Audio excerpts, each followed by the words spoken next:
Good evening friends. ETA business school में आपका स्वागत करता हूं। फ्रेंड्स, ये स्किल्स बेस्ड लर्निंग प्रोग्राम है। हमने एपिसोड 1 से लेकर 60 तक हमने बनाए हैं।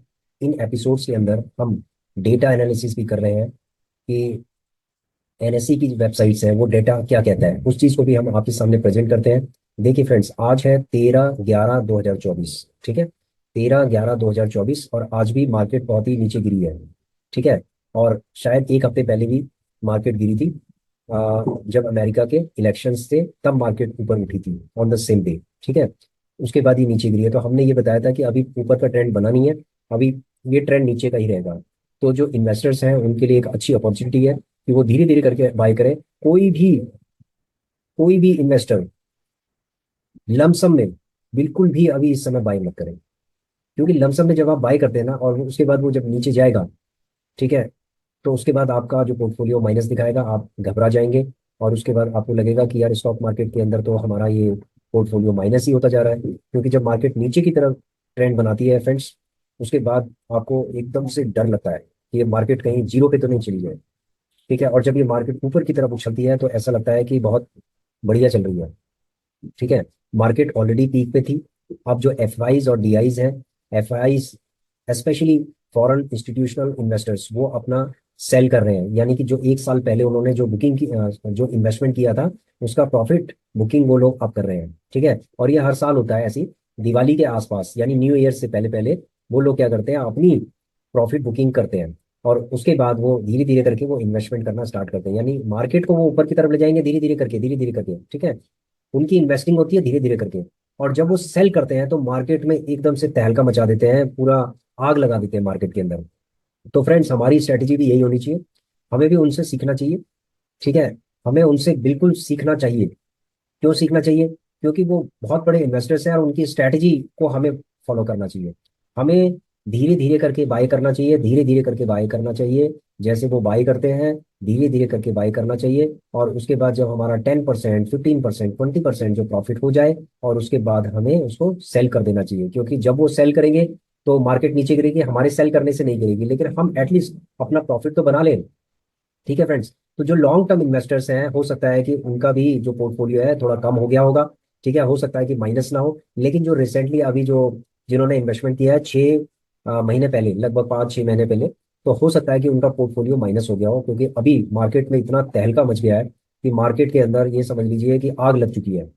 ठीक है, यहाँ पर जो लोग ट्रेडिंग करते हैं उनके लिए तो ये समझ लीजिए कि एक भूचाल सा आ गया है। क्यों? क्योंकि उनकी जो एक्सपेक्टेशन होती है, या तो वो 10 डेज में, वीकली 10 डेज में, या 15 डेज के अंदर, या 1 मंथ में वो लोग कुछ ना कुछ प्रॉफिट लेना चाहते हैं। उनकी एक्सपेक्टेशन होती है कि मंथली प्रॉफिट वो कुछ ना कुछ कमाए और उसके बाद मार्केट से अपना रेगुलर इनकम जनरेट करते रहें। फ्रेंड्स, कभी कभी ऐसा होता है कि मार्केट सिर्फ आपसे इन्वेस्टमेंट कराना चाहती है। ठीक है, वो आपको अभी प्रॉफिट नहीं देगी, लेकिन आपको अगर लॉन्ग टर्म होराइजन के हिसाब से अगर आप सोचते हैं तो ये प्रॉफिट आपको देगी। तो आज का जो एपिसोड है बहुत ही इंपॉर्टेंट एपिसोड है। 5 साल बाद इन ईटीएफ का प्राइस क्या हो सकता है। देखो, ये प्रेडिक्शन गेम है। हम 5 साल बाद ये समझते हैं कि इन ईटीएफ का प्राइस क्या हो सकता है, इसके पास्ट परफॉर्मेंस के हिसाब से क्या हो सकता है। तो ये पूरा डेटा का हम एनालिसिस कर रहे हैं, ये आपको दिखा रहे हैं हम कि क्या हो सकता है।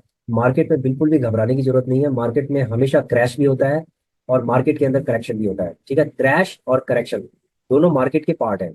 ब्रेकआउट मार्केट का पार्ट है। कभी कभी ये ब्रेकआउट भी हो जाते हैं, 3-3, 5-5% ईटीएफ ऊपर की तरफ ब्रेकआउट हो जाते हैं। तो इसमें कोई भी घबराने की जरूरत नहीं है। आपको अपना माइंडसेट अगर एज ए इन्वेस्टर्स अगर रखना है तो आपको लॉन्ग टर्म होराइजन के हिसाब से आपको देखना पड़ेगा। फ्रेंड्स, ऐसा है कि नेगेटिव पोर्टफोलियो बहुत लोगों का हो गया होगा और नेगेटिव होगा, क्योंकि जब मार्केट नीचे गिरेगी तो होगा। लेकिन यहाँ पर क्वेश्चन ये है कि ने कितने लोगों ने अपने जो स्ट्रैटेजी है उसको फॉलो किया। ठीक है, स्ट्रैटेजी फॉलो करने वाले कितने लोग हैं? बहुत सारे ये होते हैं कि मार्केट नीचे गिर रही है, एकदम पूरा फंड लगा देते हैं, अब तो शायद यहाँ से बाउंस बैक कर जाए। तो फ्रेंड्स, ऐसा होता है मार्केट के अंदर। कभी कभी ऐसा नहीं होता कि आपने लिया और उसके बाद बाउंस बैक कर गया। मार्केट अपने ट्रेंड के हिसाब से चलती है, आपके हिसाब से नहीं चलेगी, मेरे हिसाब से नहीं चलेगी। मार्केट अपने हिसाब से चलती है। आपको सिर्फ अपनी स्ट्रैटेजी पे फोकस रखना है।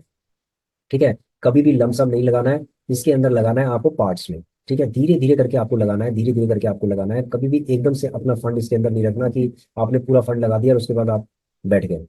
ठीक है, यदि आपने कोई गलती की है इस तरीके की, आपने अपना टोटल फंड आपने लगा दिया है ठीक है, तो आप इसको होल्ड कीजिए, कभी भी मार्केट से माइनस में, ईटीएफ में कभी भी माइनस में मत निकलना।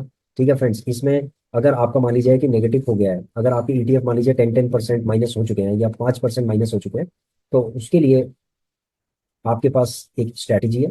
स्ट्रैटेजी ये है कि जब जब मार्केट से मार्केट में जब जब ईटीएफ नीचे गिरे, तो आप उसको 1 2 3 4 5 जितनी आपकी कैपेसिटी है उसके हिसाब से आप लेते रहें। बड़ा फंड नहीं लगाएं, छोटा छोटा फंड लगाएं, जैसे 500, 200, 500, 200, 1000 मैक्सिमम। तो अगर आपके पास मान लीजिए 1 लाख रुपए, तो 1000 से ज्यादा ना लगाएं एक ईटीएफ में। अगर आपके पास मान लीजिए 2 लाख रुपए है, तो 2000 से ज्यादा एक ईटीएफ में ना लगाएं जब वो नीचे गिरता है। और जब ये नीचे गिरेगा तभी आपको बाय करना है, जब ये उछलेगा तब बाय नहीं करना, आपको इंतजार करना है। जो जो ईटीएफ नीचे गिरेगा आपको उसके हिसाब से ही इन्वेस्टमेंट करनी है फ्रेंड्स, और थोड़ा थोड़ा करके करनी है। यही इसका स्ट्रैटेजी का यही पार्ट है। ठीक है, तो हम लोग इस सिचुएशन से बाहर पक्का आएंगे, 100% हम लोग आएंगे। और लॉन्ग टर्म के लिए अगर आप सोच रहे हैं, ठीक है, तो ये बहुत अच्छी बात है।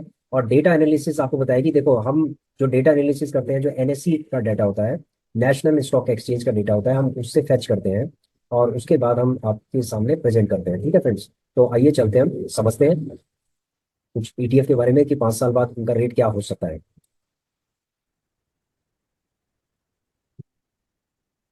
देखिए फ्रेंड्स, हमारे पास 38 ईटीएफ थे। ठीक है, ये देखे होंगे आपने, 38 अप्रोक्सीमेटली, एक आध ईटीएफ शायद इसमें से हट गया होगा। तो 36 38 ईटीएफ है। हमने कुछ ईटीएफ लिए हैं जो टॉप क्लास के ईटीएफ है, वही हमने लिए हैं जिनकी पास परफॉर्मेंस अच्छी थी। ठीक है फ्रेंड्स, जिनकी पास परफॉर्मेंस अच्छी थी हमने वही लिया है। ठीक है, तो कैसे पता चलेगा कि इनकी पास परफॉर्मेंस अच्छी थी, तो उसको भी हम समझ लेते हैं। देखिए, जैसे सबसे पहले ऑटो बीज है। ऑटो बीज का भी रेट क्या चल रहा है? 233 रुपये 76 पैसे चल रहा है। ठीक है, कैसे समझेंगे इसको? इसको चलो हम ऐसा करते हैं, इसको हम यहाँ पर ऑटो बीज,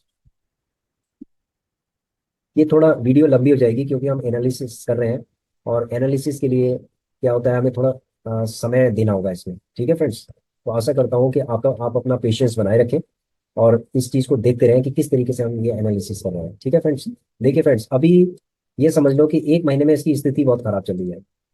ठीक है, अभी देखो एक महीने में इसकी स्थिति बहुत खराब चल रही है, इसमें -13% यानी 14% के आसपास इसके अंदर माइनस दिखा रहा है।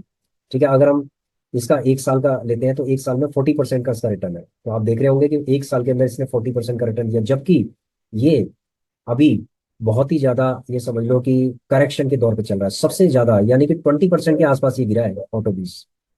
20% के आसपास ये गिरा है, टूटा है ये। ठीक है, फिर भी 40% का रिटर्न दे रहा है। हम चलते हैं 5 साल का, 5 साल पे चलेंगे तो 123% का रिटर्न है। तो आइए चलो हमने इसमें लिख दिया 123%। ठीक है फ्रेंड्स, ऐसे हम मॉन 100 का करते हैं। मॉन 100 का अगर हम करते हैं तो मोतीलाल ओसवाल का ये हो गया। इसमें अगर हम एक साल का करते हैं तो देखो 38% के आसपास ही रिटर्न आ रहा है। 5 ईयर्स का करते हैं तो 196% का रिटर्न आ रहा है। ठीक है, 196% का रिटर्न है, 196% का रिटर्न है। उसके बाद आई टी बीस का अगर हम कर लेते हैं तो आई टी बीस का कितना आ रहा है? आई टी बीस आई टी बीस का फ्रेंड्स ये आ रहा है 5 साल का 49%। ठीक है, 5 ईयर्स का, तो कोई नहीं, हम इसको 49% कर देते हैं। उसके बाद है गोल्ड बीस का। गोल्ड बीस का करते हैं, यहाँ पर गोल्ड बीस का, गोल्ड बीस 63.23 इसका रेट चल रहा है। 5 ईयर्स का अगर हम करते हैं तो 88% का रिटर्न आ रहा है, तो इसमें 88% लिख देते हैं हम। 88% ऐसे सिल्वर बीस का है, तो इसको हम करते हैं फ्रेंड्स। ठीक है, जैसे सिल्वर बीस का है तो सिल्वर बीस का हम यहाँ से ले लेते हैं। तो हम दो तीन वो खोल लेते हैं यहाँ पर गूगल का, एक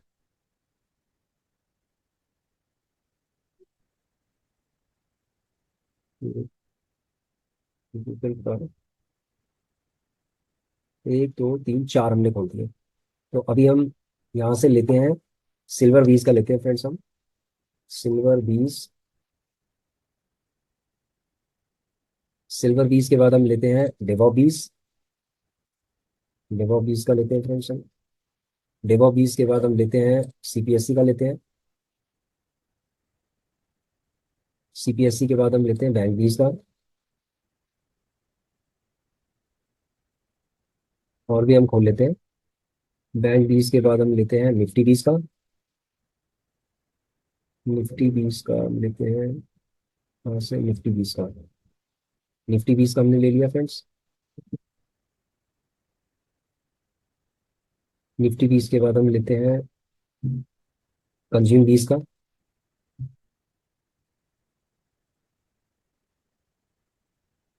कंज्यूम 20 के बाद हम एक और ले लेते हैं HDFC स्मॉल 250 का ले लेते हैं। ठीक है, तो अभी हम इसकी रिकॉर्डिंग कर लेते हैं। तो सिल्वर 20 का 5 ईयर्स का आ गया फ्रेंड्स 48%। ठीक है, इसका आ गया। सिल्वर 20 का आ गया 48%। डिवॉ 20 का आएगा। डिवॉ 20 का आएगा 175%। 175%। CPSC का आएगा। CPSC का आएगा 5 ईयर्स का 271%। ठीक है, 217%। उसके बाद बैंक 20 का। इसको हम बैंक 20 का है हमारा 63%। 63% है। उसके बाद निफ्टी 20 का। निफ्टी बैंक 20 के बाद निफ्टी 20 का, निफ्टी 50 है, निफ्टी 20 का। निफ्टी 20 का 109%। 109%। उसके बाद है कंज्यूम 20 का। कंजप्शन का है, ये कंज्यूम 20 का है 131%। 131%। उसके बाद HDFC स्मॉल का है। HDFC स्मॉल कैप का है 5 ईयर्स का है 87%। शायद 5 ईयर्स पूरा भी नहीं हुआ उसमें, 23 से है। एक साल के अंदर ही इतना तगड़ा रिटर्न इसने दिया। हम 5 ईयर्स मान लेते हैं 87%। 87%। ठीक है, बहुत अच्छा रिटर्न दिया इसने HDFC। अब बाकी और भी ले लेते हैं फ्रेंड्स हम यहाँ पर।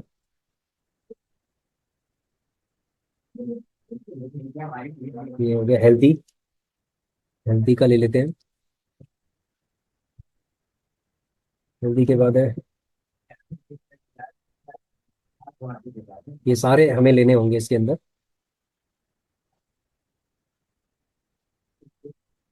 इंफ्रा आई ETF ले लेते हैं हम।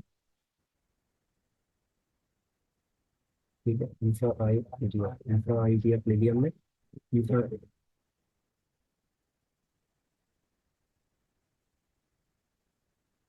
मॉम 30 I ETF ले लिया। मॉम 30 मोमेंटम ले लेते हैं हम। मोमेंटम का इसमें ले लेते हैं मोमेंटम का। मोमेंटम के बाद मोमेंटम का ले लेते हैं। और इसको अब हम रिकॉर्ड करते हैं। 5 ईयर्स का आ रहा है 75% है H D F C small का। H D F C momentum का है 75%। 75%। हेल्दी का फ्रेंड्स, हेल्दी। हेल्दी का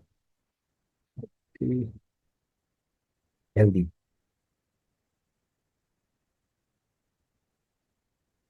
हेल्दी का है 64%। 64%।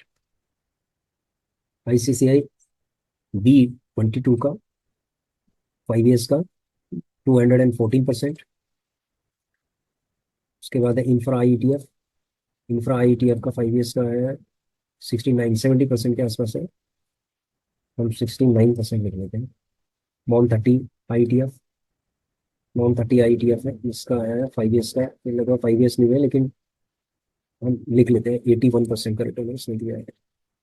उसके बाद मोमेंटम का। ये मोमेंटम है, मोमेंटम मोमेंटम का 61%। 71%। 61 एंड 71। अब उसके बाद कुछ और रह गए हैं थोड़े से, इनको भी कर लेते हैं। फार्मा 20 का भी हम ले लेते हैं। उसके बाद है फार्मा 20 के बाद PSU बैंक 20 का ले लेते हैं। PSU बैंक 20 का TNID ETF का ले लेते हैं। TN इसी तरीके से फ्रेंड्स आप एनालिसिस कर सकते हैं। देखिए, ये हम पूरा प्रोसेस आपको बता रहे हैं कि किस तरीके से हम ये करते हैं। रेडीमेड नहीं है कि हमने कहीं से देखा और कर दिया। ये एनालिसिस हम करते हैं, उसके बाद आपको दिखाते हैं, प्रेजेंट करते हैं। ठीक है फ्रेंड्स।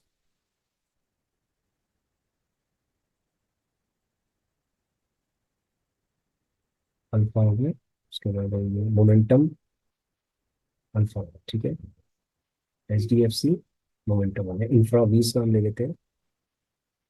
इंफ्रा 20। इंफ्रा 20 के बाद हो गया जूनियर 20, ले लेते हैं। जूनियर 20, यहाँ से स्टार्ट करते हैं। जूनियर 20 से 146%, 146% का रिटर्न है। उसके बाद इंफ्रा 20 का देख लेते हैं। इंफ्रा 20 का है आपका 167%। देखिए फ्रेंड्स, अभी मार्केट बिल्कुल नीचे डाउन में है। जब बिल्कुल डाउन में है तब हम ये कैलकुलेशन कर रहे हैं, ठीक है, कि 5 साल बाद कितना ये प्रेडिक्ट करेगा। हमारा जो फॉर्मूला है वो कितना प्रेडिक्ट करेगा कि 5 साल बाद इनके रेट क्या होंगे। 75%। Alpha I T F, alpha I E T F, alpha का है फ्रेंड्स 51%, 51% है। उसके बाद टी एन आई डी, ये इसका है 5 ईयर्स का 39%। वैसे ये अभी इतना हुआ नहीं है इसको, लेकिन हम नोट कर लेते हैं इसको। 39% हमने। उसके बाद पी एस यू बैंक 20 का है 5 ईयर्स का 169%, 169%। और फार्मा 20 का भी देख लेते हैं। फार्मा 20 का है 55%।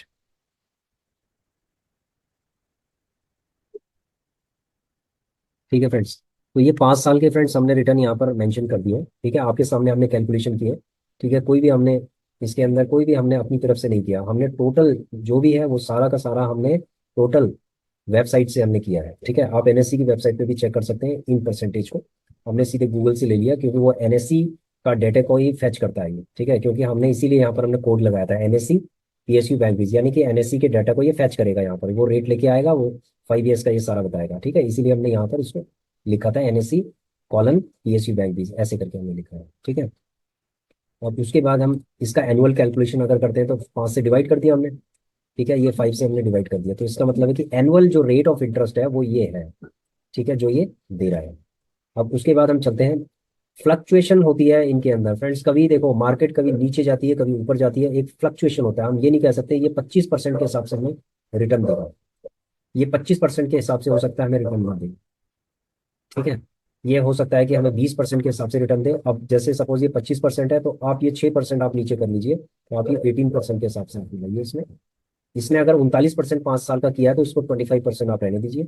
इसने 9.80% है तो हमने इसको 10 राउंड में 10 कर दिया है। उसके बाद ये गोल्ड बीज ने अगर 17.60% अगर ये एनुअल रिटर्न दे रहा है तो हमने इसको 12% कर दिया है। ठीक है, उसके बाद है ये सिल्वर बीज का 10% कर दिया राउंड ऑफ। डिबा 20 में 35% का रिटर्न, हमने इसका 25% कर दिया। और इन एवरेज आफ्टर फ्लक्चुएशन, क्योंकि देखो अगर आप इसके हिसाब से कैलकुलेशन करोगे तो एक्यूरेसी नहीं आएगी। हमने इसको 10% नीचे ही कर दिया। उसके बाद सीबीएसई का 43% का रिटर्न दे रहा है एनुअल एवरेज अगर 5 साल का देखा जाए, लेकिन हमने इसको 30% कर दिया है। ठीक है, 13% नीचे कर दिया, क्योंकि फ्लक्चुएशंस होती है, कभी मार्केट नीचे की तरफ जाती है कभी ऊपर जाती है, तो ये फ्लक्चुएशंस की वजह से हमारा क्या होता है, रेट ऑफ इंटरेस्ट में फर्क फर्क पड़ता है। Sorry friends. बैंक 20 का है 10%, निफ्टी 20 का 12% है, कंज्यूम 20 का 12% है। ऐसे ये 10% ये सारा हमने कर दिया है। जैसा इसी से B22 का 42% है, 30% हमने कर दिया, तो ऐसे हमने ये कर दिया है। ठीक है, ये नए ETF है इसलिए हमने कोई भी इसमें कैलकुलेशन नहीं किया, इसको हमने छोड़ दिया है। ठीक है, उसके बाद इंफ्रा 20 में 15% का हमने रखा है एनुअल, जबकि ये 30% दिखा रहा है इसके अंदर। हम इसमें थोड़ा सा इंक्रीज कर सकते हैं, इसको 18% कर सकते हैं।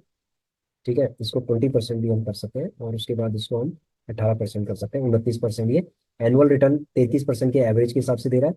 उसके बाद ये 29% एवरेज के हिसाब से दे रहा है, जिसको हमने 18% कर दिया आफ्टर फ्लक्चुएशन। ठीक है फ्रेंड्स, तो ये सारे जो परसेंटेज है ये हमने आफ्टर फ्लक्चुएशन लिखे हुए हैं। ठीक है, अब हमने 5 साल के लिए प्रेडिक्ट करना है कि आगे आने वाले 5 साल में इसकी क्या वैल्यू हो सकती है। यही चीज हम लोग जानना चाहते हैं। और फ्रेंड्स ऐसा है, जब मार्केट नीचे की तरफ जाएगी तो आपको, अगर आप इन ईटीएफ्स के अंदर, ये जो ईटीएफ है, यदि आपने इन ईटीएफ के अंदर इन्वेस्टमेंट किया हुआ है तो आपको बिल्कुल भी घबराने की जरूरत नहीं है। आप क्या है, थोड़ा थोड़ा करके बाय करते जाइए लॉन्ग टर्म में, और लॉन्ग टर्म में ये आप, ये इसका रेट इतना होने वाला है ये समझ लीजिए।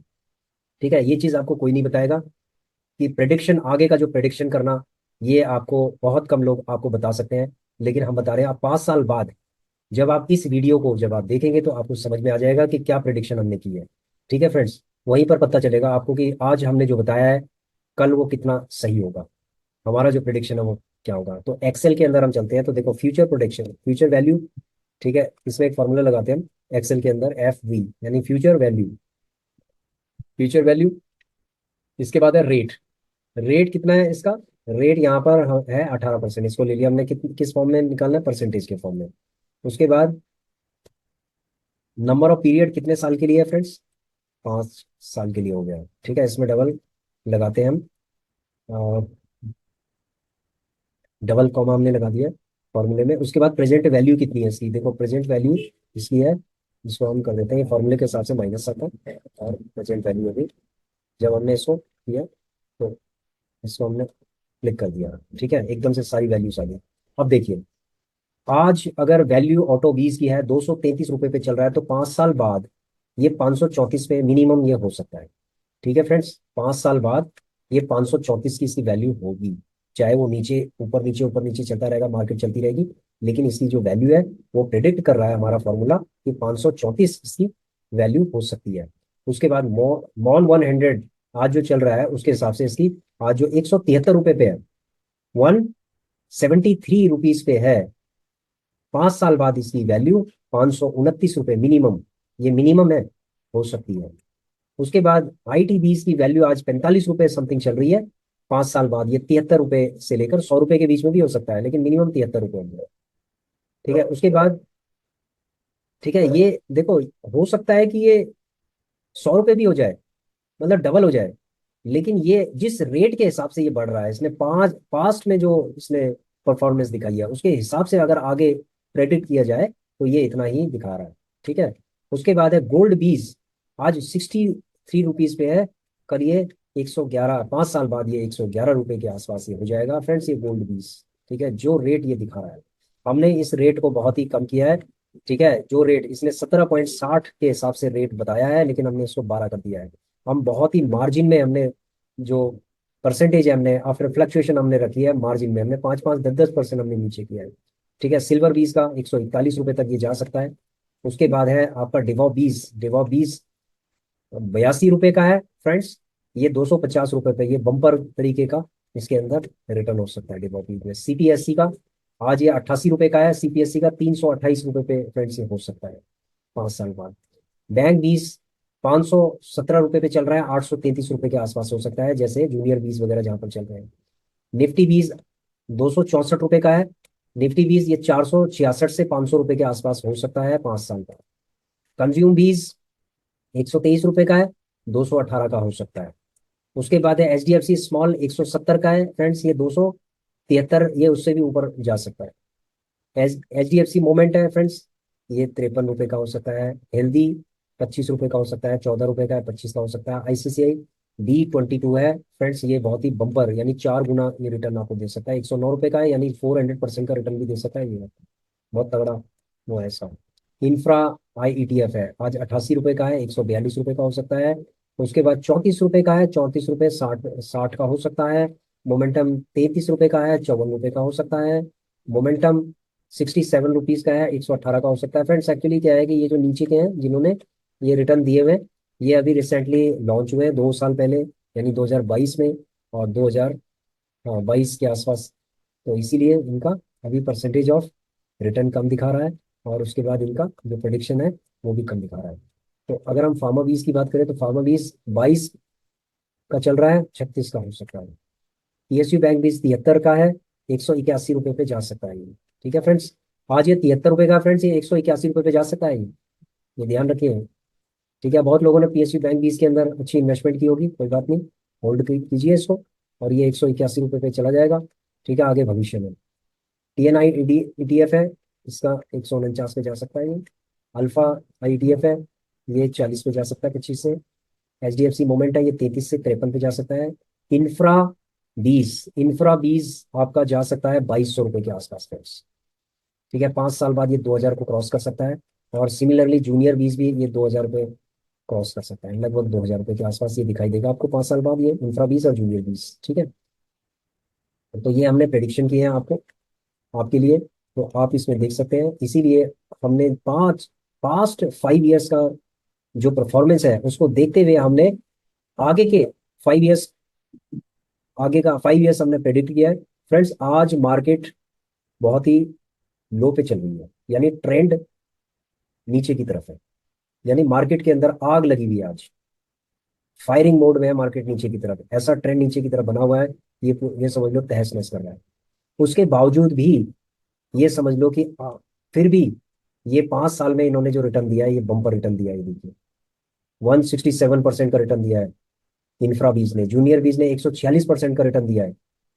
ठीक है, 169% का रिटर्न पीएसयू बैंक बीज ने दिया है। 214% का रिटर्न आईसीसीआई B22 ने दिया है। 131% का कंज्यूम बीज ने दिया है। 109% का निफ्टी बीज ने दिया है। सीपीएससी ने 217% का रिटर्न दिया है। डेवॉप बीज ने 175% का रिटर्न दिया है।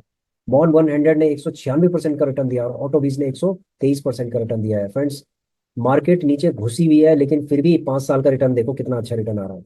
और आप मंथली अगर कैलकुलेशन, सॉरी एनुअली आप कैलकुलेशन करेंगे तो एक एफडी से सारे रिटर्न, एक एफडी से अच्छे रिटर्न है। ये देखिए, ये एनुअल रिटर्न है इनके। और एफडी से अगर आप कंपेयर करेंगे 25% और 5% में कितना फर्क होता है बताइए फ्रेंड्स। तो इसीलिए आप ये मत सोचिए कि मार्केट नीचे की तरफ घुस गई है तो मार्केट ऊपर की तरफ नहीं आएगी। मार्केट ऊपर की तरफ आएगी, पक्का आएगी, और इतना रिटर्न ये बना के जाएगी। ठीक है, जो लोग अच्छे इन्वेस्टर्स हैं, बिल्कुल शांत तरीके से इन्वेस्टमेंट कर रहे हैं, कूल होके इन्वेस्टमेंट कर रहे हैं, थोड़ा थोड़ा करके इन्वेस्टमेंट कर रहे हैं, ठीक है, अपना पेशेंस बना के रख रहे हैं, उनको प्रॉफिट मिलेगा। ठीक है, ये 100% है। मार्केट हमेशा पेशेंस वालों को ही प्रॉफिट देता है फ्रेंड्स।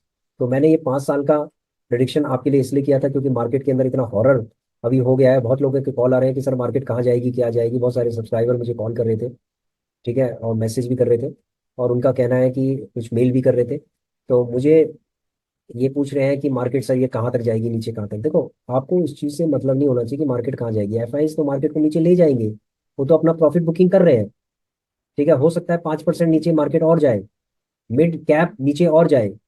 आपको अपनी स्ट्रेटेजी पे कायम रहना है बस। ठीक है, इसीलिए मैंने ये प्रिडिक्शन किया था कि आप बिल्कुल भी घबराए नहीं। 5 साल में इतना बढ़िया प्रॉफिट आपको मिलेगा, इतना बढ़िया आपको मिलेगा, रिटर्न मिलेगा, कि आप ये समझ लो कि आप कहोगे कि यार ईटीएफ इज द बेस्ट। ठीक है फ्रेंड्स, एक चीज मैं और भी आपको बताना चाहता हूँ कि इस समय फ्रेंड्स, ऑप्शंस एंड ट्रेडिंग वालों ने बहुत करोड़ों रुपए का लॉस किया। उनका लॉस करने का कारण ये था कि मार्केट के अंदर इतनी तगड़ी फ्लक्चुएशन हुई है कि मार्केट कभी नीचे गई, कभी ऊपर गई, कभी नीचे गई, कभी ऊपर गई। हो सकता है एक दो दिन जो ट्रेंड बना था नीचे की तरफ गई होगी तो पुट वालों ने हो सकता है कि अच्छा रिटर्न बनाया होगा। लेकिन क्या है कि इतनी बड़ी साइकोलॉजी के साथ, इतनी स्ट्रांग साइकोलॉजी के साथ हो सकता है कि 1% लोग प्रॉफिट में रहे होंगे, लेकिन 99% लॉस में गए होंगे। मार्केट ने इतना तहस नहस कर दिया है उन लोगों का, ऑप्शन एंड ट्रेडिंग का। ये समझ लो कि लाखों लोग इसके अंदर, करोड़ों लोग इसके अंदर, मतलब अरबों रुपए का नुकसान कर दिया। ठीक है फ्रेंड्स, हम बिल्कुल भी हम नुकसान नहीं करेंगे। हम अपना एक पोर्टफोलियो को डेवलप करेंगे। पोर्टफोलियो माइनस में भी होता है, पोर्टफोलियो प्लस में भी होता है, पोर्टफोलियो हमेशा लॉन्ग टर्म के लिए होता है। तो आइए हम एक अच्छा पोर्टफोलियो बनाएं फ्रेंड्स। और हमारा जो ऑब्जेक्टिव है फ्रेंड्स, वो है 1 करोड़ की तरफ जाना है। जो पहला 1 करोड़ होता है ना, वो बहुत मुश्किल होता है, बहुत ही मुश्किल होता है पहला 1 करोड़। अगर आपने 1 करोड़ बना दिया तो 2 करोड़ और 5 करोड़ तक पहुंचना बहुत ही आसान होता है। सबसे पहले हम 1 CR की तरफ जाएंगे। हमारा ऑब्जेक्टिव है कि 1 CR हमारा हो जाएगा पोर्टफोलियो। उसके बाद तब हम आगे उसको कंपाउंडिंग करेंगे। ठीक है फ्रेंड्स, तो धीरे धीरे करके हमारा ये जो पोर्टफोलियो है ये डेवलप होता जाएगा। सबसे पहले पोर्टफोलियो बिल्डिंग में हमें ध्यान देना है, और उसके बाद बीच में हो सकता है हम ट्रेडिंग भी करें, लेकिन हमें बेसिकली हमें पोर्टफोलियो पे ध्यान देना है। ठीक है फ्रेंड्स, ताकि हम एक अच्छा पोर्टफोलियो बनाएं और आगे हम अच्छी इनकम करें। और हमारा जो है स्ट्रांग पोर्टफोलियो जब होगा, तो हम जब ट्रेडिंग भी करेंगे तो हम लाखों रुपए इसमें से छापेंगे। तो मार्केट आपको देने के लिए तैयार है, लेकिन आपके अंदर क्वालिटी होनी चाहिए, इन्वेस्टर्स के अंदर क्वालिटी होनी चाहिए कि पेशेंस से काम करें और अपनी स्ट्रैटेजी पे काम कायम रहें। ठीक है फ्रेंड्स, तो आशा करता हूँ कि आपकी समझ में आ गया होगा। Thanks for watching our video. Please share, subscribe and like our channel. Thank you.